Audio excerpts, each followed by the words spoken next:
This is also why you are seeing heightened polarity and intensity in your world. Old systems, old structures, and old agreements are being exposed, and exposure is uncomfortable because it removes the illusion of stability. But illusion was never stability. It was only familiarity. The body, the psyche, and the collective all go through this same dynamic. Familiar patterns may have been painful, but they were predictable, and predictability can feel like safety to the mind. Sovereignty asks you to trade predictability for authenticity, and that can feel scary until you realize authenticity is what creates true safety, because authenticity aligns your inner and outer worlds. So we invite you to treat initiation as a practical daily discipline. When you notice yourself becoming reactive, that is initiation. When you choose to pause instead of escalate, that is initiation.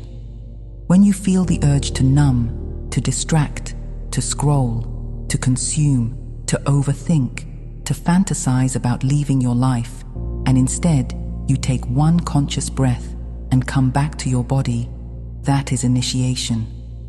When you say what is true without attacking, that is initiation. When you set a boundary without guilt, that is initiation. When you forgive yourself for being human while staying committed to growth, that is initiation. And yes, it takes time, but time is not your enemy here.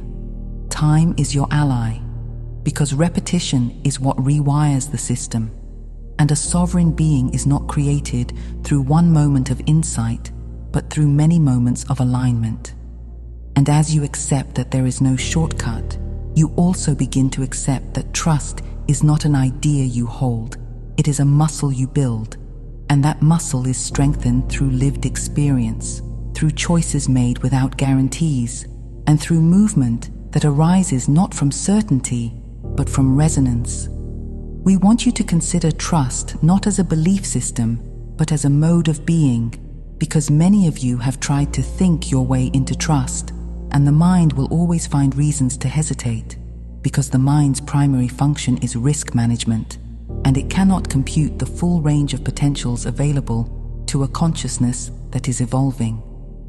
Trust is not the denial of risk.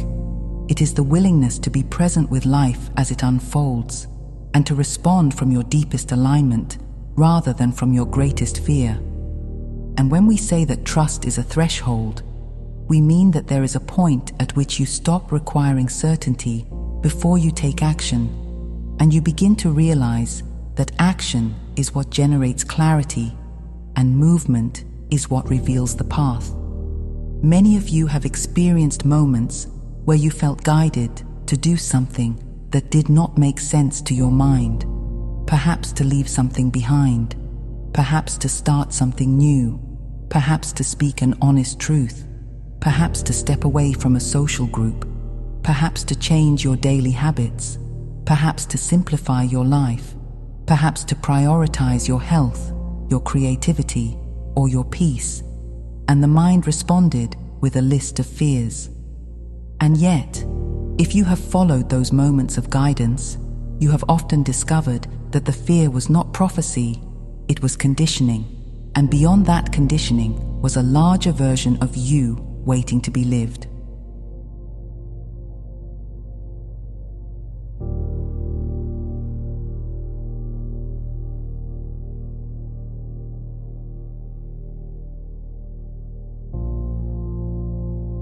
Trust is built in small ways. It is built when you listen to your body and you honor what it needs, even if your mind says you should push. It is built when you say no to what drains you, even if someone is disappointed. It is built when you say yes to what calls you, even if you are not sure you will be perfect at it. It is built when you allow yourself to rest, not as a reward for productivity, but as a practice of self-respect.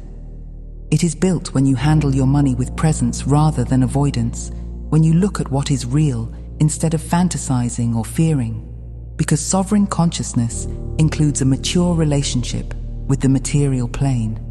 It is built when you choose to have the difficult conversation with kindness rather than letting resentment accumulate. Because trust is also trust in your capacity to be honest and still be safe. We also want you to notice that trust is often the antidote to control. Control is the attempt to guarantee safety by managing outcomes, and it is understandable that many of you developed control strategies because your world can be unpredictable and many of you have experienced instability. But control narrows life, and it narrows the flow of intuition because intuition requires openness. Trust opens, and when you open, life can meet you. This does not mean life will always give you what you want in the way you want it.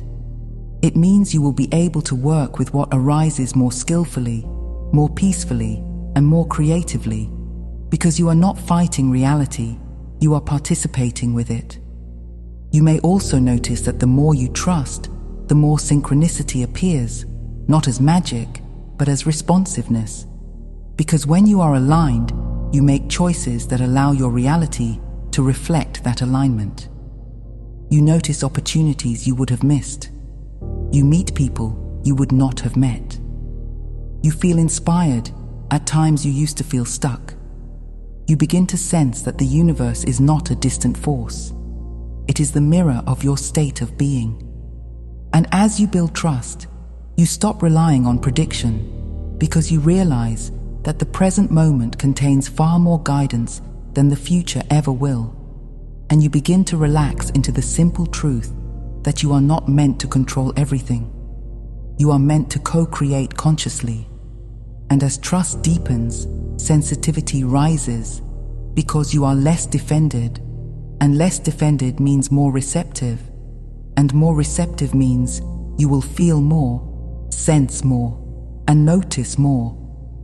Which is why the next phase of sovereignty involves reclaiming sensitivity as intelligence rather than treating it as a burden.